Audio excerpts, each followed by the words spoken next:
Of its commerce tips. Guys आज है video number 40 और हम लोग कर रहे हैं चैप्टर नंबर 6 जो कि है आपका स्टाफिंग। तो चलिए कंटिन्यू करते हैं इस चैप्टर को और देखते हैं आज हम लोग कौन सा टॉपिक कवर करने वाले हैं। So guys today's our topic is staffing process और you can say steps involve in staffing process. The first step is estimating manpower requirement. Staffing process begins with the estimation of manpower requirement, which means finding out numbers and types of employee needed by the organization in near future.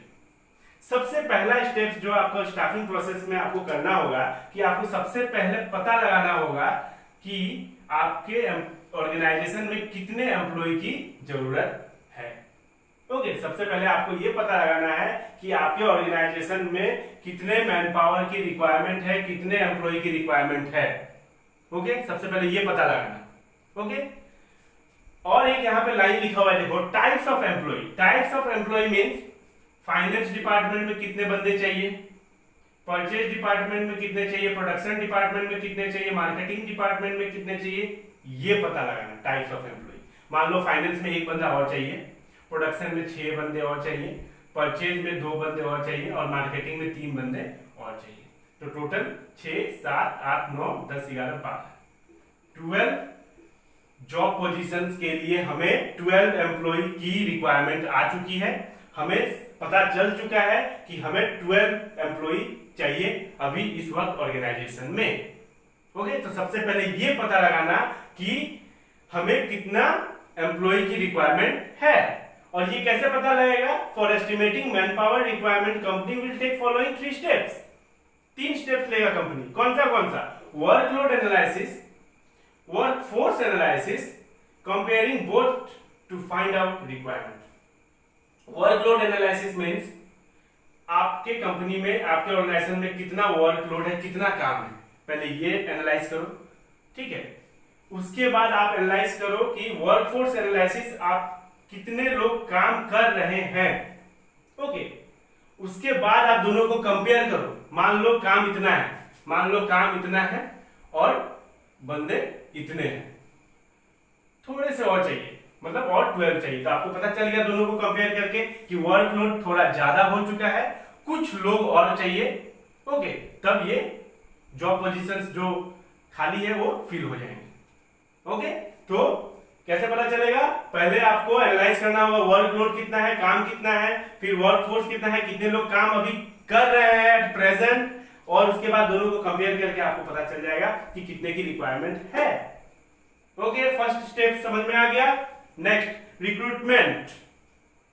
Recruitment refers to process of searching for prospective employ and encouraging them to apply for job in the organisation. अब लोगों को बुलाओ, है कि नहीं? अब लोगों को बुलाओ, एनकरेज करो कि वो आके आपके ऑर्गेनाइजेशन में जॉब के लिए अप्लाई करें। जो ये 12 पोस्ट वैकेंट है उनके लिए अप्लाई करें। ओके, उनके लिए अप्लाई करें। Recruitment refers to process of searching prospective employ. अब सर्च करना कि अब हमें एम्प्लॉय चाहिए। अब सर्च करो, कैसे करोगे? एडवर्टाइजमेंट दो। कैसे बुलाओगे लोगों को कि आके मेरे कंपनी में जॉब अप्लाई करो? कैसे बुलाओगे? एडवर्टाइजमेंट दो, गेट के बाहर चिपका दो पोस्टर, कितने जॉब वैकेंट है। तो अगर मान लो 12 जॉब वैकेंट है तो कितने आएंगे? कितने आने चाहिए? अनलिमिटेड, है कि नहीं? जितना ज्यादा आ सके, है कि नहीं? मान लो 12 जॉब वैकेंट है और सिर्फ 15 आ गए, मान लो सिर्फ 15 आ गए, तो आपके पास ज्यादा चॉइस नहीं रहेगा। आपको इन्हीं 15 में से आपको 12 सिलेक्ट कर लेना होगा, है कि नहीं? पर ये 12 के लिए आपको आ गए 1200, है कि नहीं? तब आपके पास बहुत ज्यादा चॉइस हो जाएंगे, फिर आप टॉप 12 ले सकते हो, परफेक्ट टॉप 12। ओके, तो रिक्रूटमेंट का मतलब आपको इंटरव्यू वगैरह करवाना, एग्जाम वगैरह करवाना। ओके, और उसी एग्जाम के बेसिस पे, उसी इंटरव्यू के बेसिस पे आपका सिलेक्शन होगा, उनका सिलेक्शन होगा, है कि नहीं? तो रिक्रूटमेंट का मतलब आप आइए, एनकरेज करना, encourage them to apply for job in the organisation. Apply कैसे करेंगे? अप्लाई करेंगे, एग्जाम वगैरह देंगे, है कि रिक्रूटमेंट का मतलब एग्जाम वगैरह, इंटरव्यू वगैरह ले लेना और इस इंटरव्यू और एग्जाम के बेसिस पे उनका सिलेक्शन करना। फिर आप सिलेक्ट कैसे करोगे? ओके, तो उस बेसिस पे सिलेक्शन करना। It refers to choosing the most suitable candidate to fill the vacant job position. अब सुटेबल कैंडिडेट टॉप 12 आपको मिल जाएगा। आउट ऑफ 1200 टॉप 12 आपको मिल जाएगा। बहुत ज्यादा चॉइसेस हो जाएंगे, है कि नहीं? तो ये है third step. Fourth step placement and orientation. अब सिलेक्शन हो गया, अब उनको प्लेसमेंट दो, है ना। Placement refers to occupying of post by candidate for which he is selected. अब जिसके लिए वो सिलेक्टेड हुए उनको वो पोस्ट दे दो कि ये रहा आपका पोस्ट, आप अकाउंटेंट ओके, या फिर आप मार्केटिंग डिपार्टमेंट के मार्केटिंग मैनेजर के अंडर काम करोगे, जो भी पोस्ट हो, है कि नहीं। और ओरिएंटेशन का मतलब, orientation refers to introducing of new employ to the existing employ. जो भी एम्प्लॉय पहले से काम कर रहे हैं और जो नए आए हैं उनको इंट्रोड्यूस करवाना, ओके। जो नए आए हैं उनको पुराने लोगों से इंट्रोड्यूस करवाना कि ये देखिए ये आपके सीनियर हुए, ये आपके जूनियर हुए, आपको इनके अंदर काम करना है, ये इधर काम करते हैं, ये यहाँ काम करते हैं, ये प्रोडक्शन के हेड है, ये आपके परचेज के हेड है, पूरा इंट्रोडक्शन करवाना, ये यहाँ काम ऐसे चलता है, हर चीज।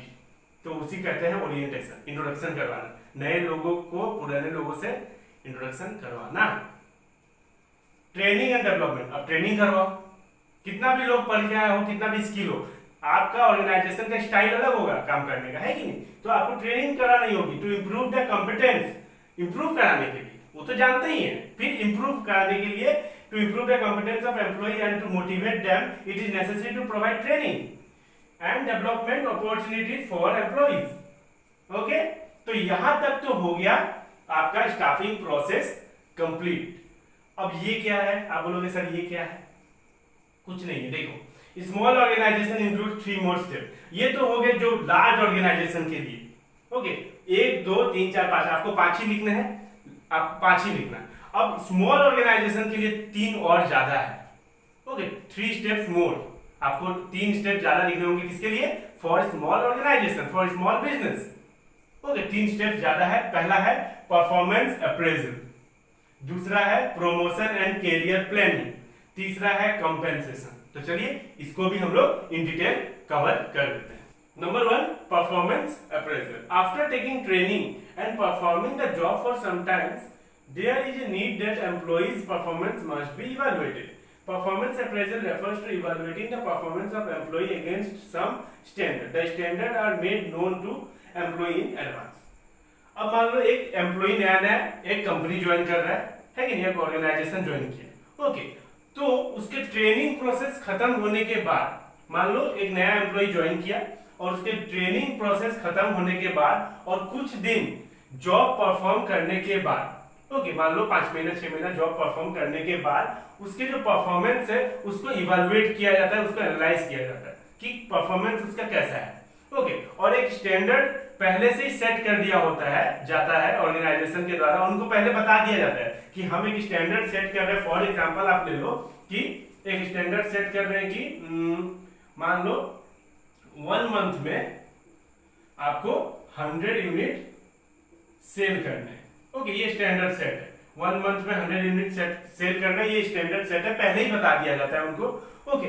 और अगर वो कर पाते हैं ये स्टैंडर्ड पूरा, ये जो स्टैंडर्ड है इस स्टैंडर्ड को पूरा कर पाते हैं तो उनको अवार्ड या रिवॉर्ड कुछ दे दिया जाता है। मान लो कुछ बोनस वगैरह दे दिया गया, या फिर उनको सेल्समैन ऑफ द ईयर बोला गया कि एक मतलब प्रोग्राम में, एक फंक्शन में उनको एक अवार्ड दिया गया सेल्समैन ऑफ द ईयर, या फिर रिवॉर्ड के नाम पे कुछ बोनस या कमीशन, एक्स्ट्रा बोनस दे दिया गया, ओके। और अगर नहीं कर पाते हैं, अगर जो स्टैंडर्ड सेट किया हुआ है उस स्टैंडर्ड को पूरा नहीं कर पाते हैं, मान लो 95 यूनिट वो सेल कर पाते हैं, ओके, इन 1 मंथ, तो उनको बोला जाता है कि देखिए हमने आपको पहले ही बता दिया था in advance, the standard are made known to employ in advance. हमने आपको पहले ही बता दिया था कि हमारा एक स्टैंडर्ड यूनिट है जो कि 100 यूनिट आपको सेल करना होगा 1 मंथ में। अब आप नहीं कर पाए तो आपको करना होगा आगे से, है कि नहीं, करना होगा, कुछ डांट लगा दो आप, है कि नहीं, आप बोलो कि इसी बेसिस पे आपका आगे जाके प्रमोशन होगा, है कि नहीं, इसी बेसिस पे होगा कि आप अगर अच्छा से कर पाओगे तब आपका प्रमोशन भी होगा, है कि नहीं। तो ट्रेनिंग प्रोसेस खत्म होने के बाद और कुछ दिन जॉब परफॉर्म करने के बाद एम्प्लॉई का क्या होता है, परफॉर्मेंस को इवैल्यूएट किया जाता है, ओके। एक एम्प्लॉई के परफॉर्मेंस को इवैल्यूएट किया जाता है और उनको पहले से ही एडवांस में एक स्टैंडर्ड बता दिया जाता है कि आपको 100 यूनिट सेल करने, फॉर एग्जांपल, ये एक एग्जांपल है, ओके। फॉर एग्जांपल आपको 100 यूनिट सेल करना है विदिन 1 मंथ, ओके। अगर कर देते हैं तो उनको अवार्ड या रिवॉर्ड कुछ भी दे दिया जाता है। अवार्ड मान लो सेल्समैन ऑफ द ईयर, है कि नहीं, और रिवॉर्ड में मान लो कुछ बोनस वगैरह दे दिया गया, ओके। और नहीं कर पाते तो उनको बोला जाता है कि आपको करना होगा, इसी बेसिस पे आपका प्रमोशन वगैरह होगा, कुछ थोड़ा डांट वाट लगा दो, है कि नहीं, कि आगे से ऐसा ना हो, ओके। और superior prepare a feedback report, और इसी बेसिस पे, इस परफॉर्मेंस के बेसिस पे सुपेरियर जो सीनियर होते हैं उसके, वो एक रिपोर्ट, फीडबैक रिपोर्ट तैयार करते हैं on the basis of performance. Okay, on the basis of उसके परफॉर्मेंस के बेसिस पे एक फीडबैक रिपोर्ट तैयार करते हैं और उसी फीडबैक रिपोर्ट के जरिए उनका प्रमोशन होता है। Number 7, promotion and career planning. Promotion refers to being placed at higher job position with more पे।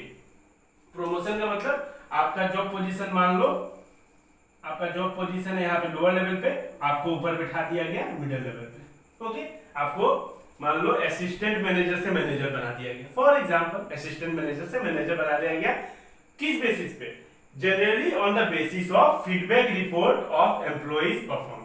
आपका जो परफॉर्मेंस था, जो स्टैंडर्ड सेट हुआ था, आप उसको पूरा कर सके, उसी बेसिस पे आपका प्रमोशन होगा और आपका सैलरी भी इंक्रीज होगा, है कि नहीं? यहाँ पे लिखा हुआ है ना, विथ मोर पे, आपका सैलरी भी इंक्रीज होगा। तो ये कौन सा है? 7 नंबर पर, 7th स्टेप। ओके, फॉर स्मॉल ऑर्गेनाइजेशन के लिए ये सब होना है कि लार्ज ऑर्गेनाइजेशन के लिए तो वो 5 ही काफी है। तो ये छठा, 7वां और चलिए 8वां देखते हैं। Compensation, it refers to price of the job. अब कितना उसको सैलरी या फिर रेम्युनरेशन जो भी हो, एक ही चीज है, वो सेट करना, कितना होगा, मतलब वो जो जॉब कर रहे हैं उसके लिए एक रेम्युनरेशन या फिर सैलरी सेट करना। It include pay, reward and other incentive given to employ. कितना पे होगा, क्या रिवार्ड होंगे, क्या अदर इंसेंटिव, कुछ इंसेंटिव्स वगैरह given to employ. It include direct as well as indirect payment. ये डायरेक्ट और इनडायरेक्ट दोनों इंक्लूड करता है। डायरेक्ट पेमेंट जैसे वेजेस एंड सैलरी हो गया, है कि नहीं, और इनडायरेक्ट पेमेंट में आपका मेडिकल फैसिलिटी, इंश्योरेंस वगैरह करवा दिया गया, तो ये इनडायरेक्ट पेमेंट हो गया। ओके, तो लास्ट में आता है आपका compensation.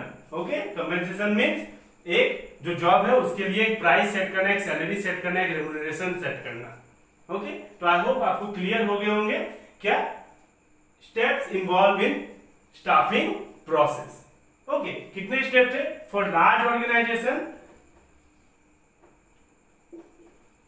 Large organisation 5 steps and small organisation किसके कितने? 5 + 3, टोटल 8 स्टेप। 5 पहले के, वो 5 तो करने ही है, और ये 6, 7, 8। ओके, तो आई होप आपको क्लियर हो गया होगा performance appraisal, promotion and career planning, compensation means salary वगैरह सेट करना। ओके, और सैलरी वगैरह डायरेक्ट पेमेंट भी होता है, सैलरी वेजेस, और इनडायरेक्ट भी होता है, मेडिकल फैसिलिटीज, इंश्योरेंस। ओके, तो आई होप आपको क्लियर हो गया होगा।